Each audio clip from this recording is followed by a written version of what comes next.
there was a way to cool down these transmission temperatures. So we already have a external transmission cooler installed from Precision, which I will show you in a bit. And I came across this interesting forum which said that in order to cool down these normal operating transmission temperatures, there's a thermostat that's built into that transmission or into the transmission line, which, as you can see, only opens after a certain amount of temperature. So what we're going to do is today is take out that thermostat and see if we're able to basically reduce the regular or normal operating temperature. Because in the desert, the temperatures actually, well, they go up quite high. I'm not sure what the maximum tolerance of temperature this transmission can handle, but once it reaches around 110 degrees Celsius, that's where I, tend to take a break. So I want to see if removing or flipping this thermostat will actually make a difference and allow the transmission to run a lot cooler, because the biggest enemy of a gearbox is heat. So the cooler we're able to keep it, the longer it's going to last us. And since we have other plans with this car and pushing a lot more power through the transmission, it will be a big benefit if we could keep it a bit cooler and have it lasting a lot longer.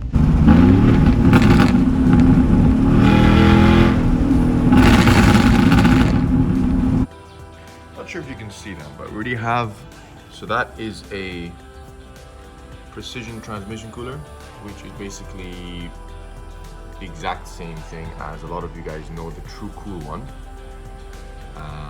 So we've mounted that recently. It was mounted further forward, but then it didn't really get much suction from the actual radiator fans. Now I relocated it, so it's basically a couple of millimeters away from the condenser, and you'll see now here how I illustrate the fans actually pulling air through it. We also have some suction through the transcooler. And here I have installed an oil cooler, which will be hooked up later on once I get the correct fittings. Let's slide under the driver's side of the car, and we'll be able to locate. That will be the thermostat housing. So that is basically the circulator, which stops the transmission fluid from circulating all the way through the cooler to the front, and it basically being heated up and staying inside the gearbox. So we've got a few different methods of removing the thermostat housing. Is either you remove the complete fitting and unbolt it, or you take out this little basically retainer pin and you can pull out the pipes individually.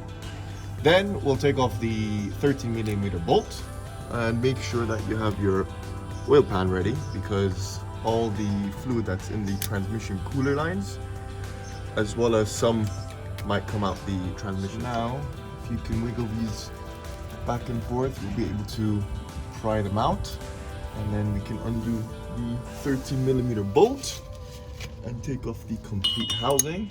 So you've got to be careful because there's going to be quite a bit of fluid that comes out.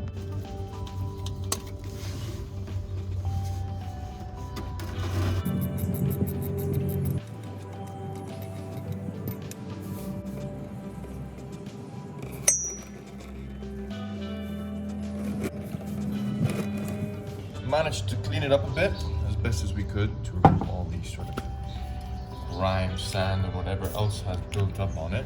I'll spray a bit of WD-40 onto the cap just so that it settles in, because we're going to have to remove this retaining clip and then pull out the basically thermostat housing.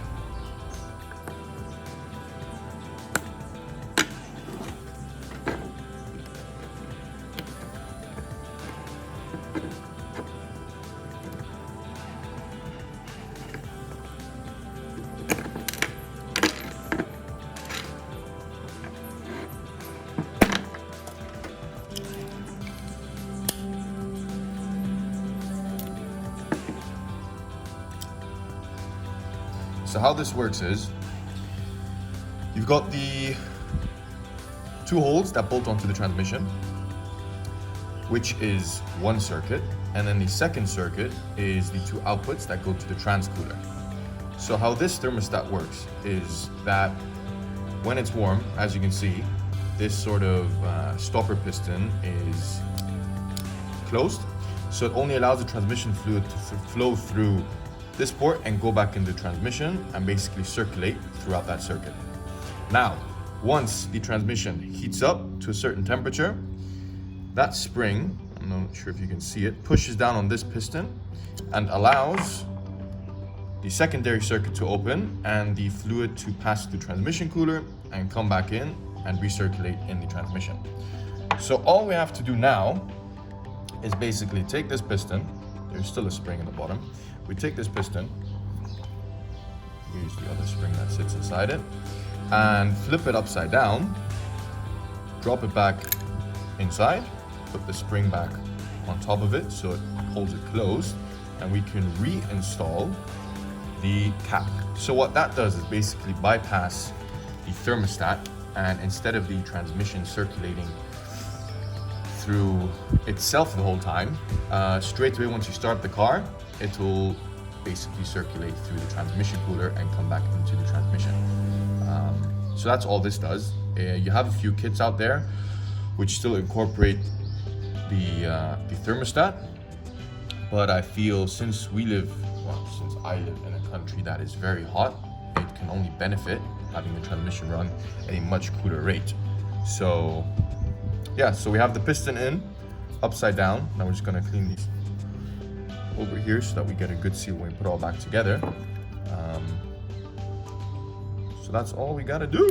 Drop that in there, put the spring on top, and basically recompress this housing back onto it, which will take a bit of force, but should be no problem.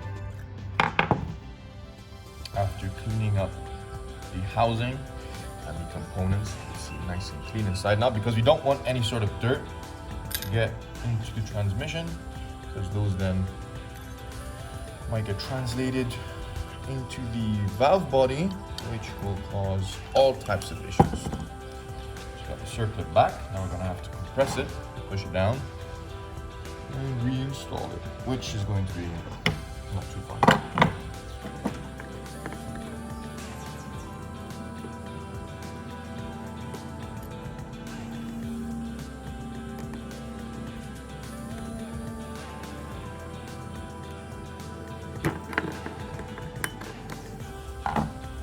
Make sure the clip is seated perfectly into the groove, and that way we'll ensure that it doesn't pop back out again.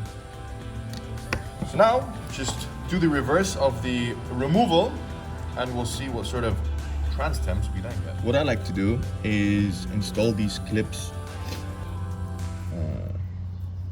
prior to putting the thermostat housing back onto the car, because that will enable us to just press fit the or push fit the lines back into it, rather than having to push the lines in and then fiddling around with these clips. So these just very simply push on to the fittings like so, and once we have it back installed on the transmission housing, we can then just push these lines in and they'll basically be self-seated. Can't forget our gasket that we removed. Now we just line this back up, push it on, take our 13mm bolt, slide that in, tighten it up.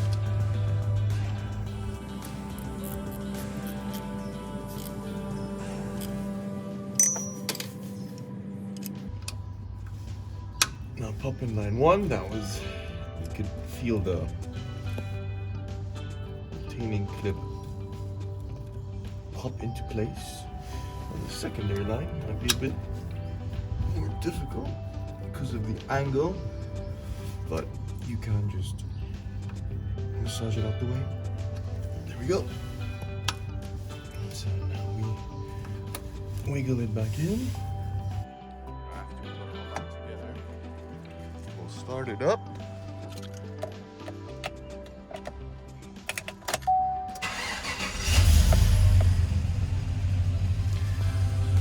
make sure it's not leaking.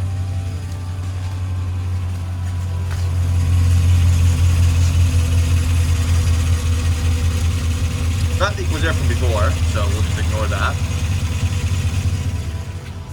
And then we'll let it warm up to operating temperature. And the most important part is to then refill the transmission fluid that we've lost while opening the cooler lines. So once the car is at operating temperature, we'll shift it through the gears a couple of times and pull out the dipstick and check the level. We've let the car run for around 10 minutes now, and as you can see from the coolant temperature, we're at basically normal operating temperature. Now we're going to shift the car through its gears just to circulate the transmission fluid through the converter, through the valve body, and ensure that our reading is correct. So to check your transmission fluid, the car actually has to be on in park. And we will remove the dipstick now and see what level we're at. So get yourself a nice clean pack of paper towels. That is not the best smelling transmission fluid, I have to admit. It smells disgusting. So we're gonna clean it off, put it back in, and then check what level we are at. This is a long dipstick. So pop it in all the way, and let's see where we're at. So we actually have 2 dots, and those would be the hot level. So I guess previously, before we even started this, the transmission already had too much fluid in it. Why does this not focus now? So here we've got the markings, and you can see there's the 2 dots, and it says hot, and then there's the lower level, which says cold. So now since we're at operating temperature, it is perfectly between the 2 dots. So that means we do not need to add any more fluid. I guess it was overfilled from before, but we're good to go for a test drive and see what the transmission heats up to. We've been driving for a while now. So what do you think our normal cruising temperatures are now? I'm quite surprised, to be honest. Today is 35 degrees outside, so it's pretty warm.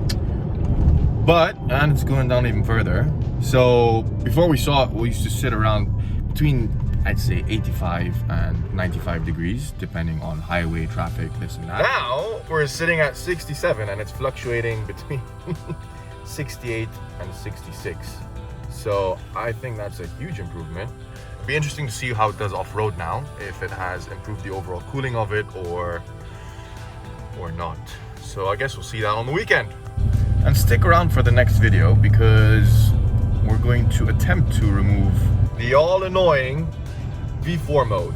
So that makes the car extra clunky as it keeps switching from V8 to V4 to V8 to V4, and the whole time it feels like the rear axle is just clunking around. So we're going to use our HP tuners, which we have here, and deactivate it so that this good old truck can be a true full-time V8.